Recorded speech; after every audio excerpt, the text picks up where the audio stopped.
The ability to read and write is probably one of the most significant developments in human history. Most empires and civilizations have been able to flourish thanks to the communication power of the written language. Progress in all aspects of human development is associated with the transfer of knowledge using written material. It is amazing how human beings have this natural ability to learn how to read and write.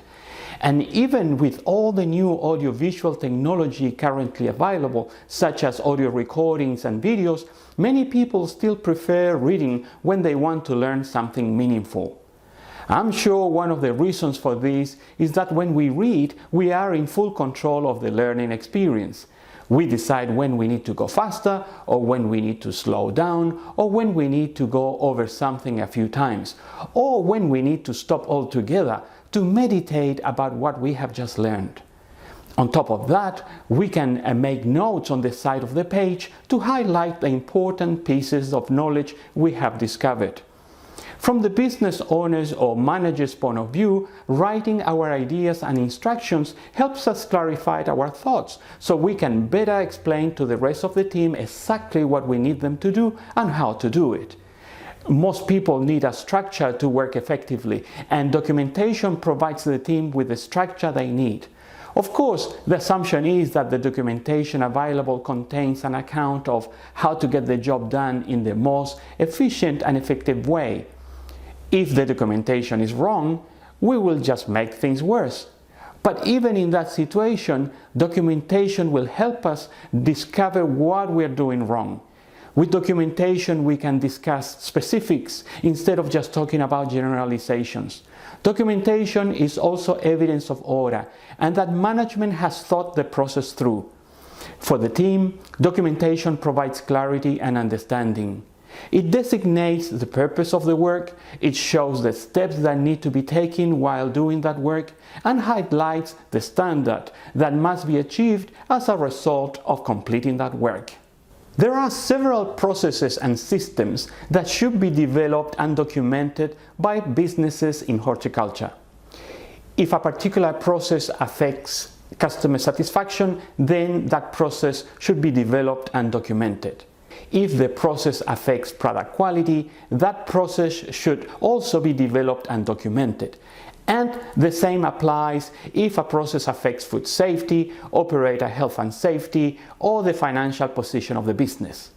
But instead of jumping from one important process to another, a better way to handle this important task is to begin the business development process by looking at the big picture of the business. What I mean by the big picture is a diagram that displays all the major functions and activities carried out by the business.